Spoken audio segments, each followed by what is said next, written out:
Hey guys, so we're starting a new series called So You Want to Make Music, and this is aimed at, like, because we get a lot of messages from people saying that they've never made music before but they'd love to get into it, and we want to help. So a lot of you guys might already know this stuff. We're going to start at the very basics, but we are going to be doing more advanced stuff in the coming weeks. But for today's episode, we're going to be teaching you about sample packs, about different DAWs, which is digital audio workstations such as Ableton, which we use, and there's various other ones.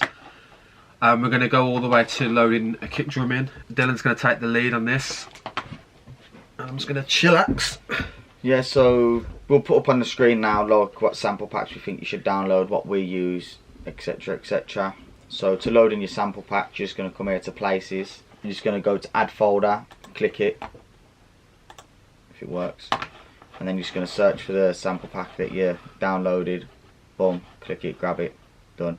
Or you could just search for it outside and then literally grab it, drag it and drop it into here and it will work the same.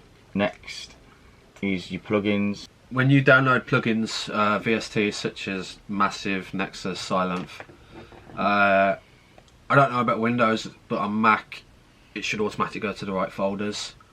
But if not, do you want to show them where the folders are so they can make sure they're selected? So you go to live, go to preferences, and it's these three here. Shut it down, reopen it, clicking onto plugins, and then they should all be here. Loading in channels, we come to this section, right click, and you can load in audio, right click, and you can insert MIDI. Or a shortcut is Alt, Shift, and T for MIDI, or just I'm saying Alt Command. It's because we're using the Windows. Yeah, and T for audio. You can click up here and type in whatever sample, but nothing will come up until you click all results. And still nothing will come up. Still nothing will come up. Oh, dumbass. Click anyone for now. To zoom in, you can plus it. To scroll across, you hold shift and just use the little toggle on the mouse, the top of it. And that helps you move left and right throughout when you're zoomed in. Easy way to copy your kicks is just Alt and D. Or Command and D. Or Command and D, yeah. For Windows. That's just basically duplicating whatever's selected. This blue region here, it will just duplicate whatever's there to the right after where it's selected. So if you was to duplicate that now, that would just put it right at the end of that kick, which would be off in terms of BPM. So that's why Dylan was selecting all the way to the bar. MIDI, jump it in all the way across. Command Shift M, open up your MIDI, double click. Another way you could do it is, instead of this just takes time, you can just double click there and then legato it, boom, and it will just drag it to each end of note and it will stop at the end of the MIDI clip.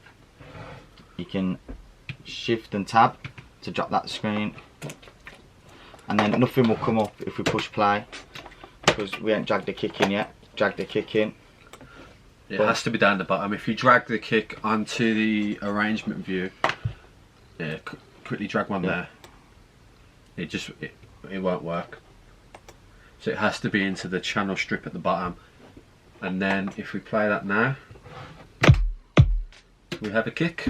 So the beauty of why we use MIDI as opposed to audio for our drums, it has this hot swap feature here. Not every sample, not every kick or snare works in your track. If it doesn't work, then you have to delete all the audio and then place it back in and one by one put it back. But with MIDI you can use this hot swap feature to save. If we loop that now, and we're not really feeling that kick in this song. Was Command and L. Oh yeah, my bad. And you gotta make sure that. Yeah, so to loop something, you can either click on this whole MIDI clip here, but if you was doing it on audio, you'd have to select the whole bar there and Command and L it. Let's turn it off now. There you go.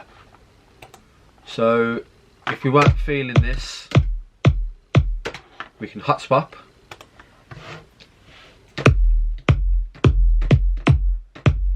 We can listen to some different samples, and if you press enter,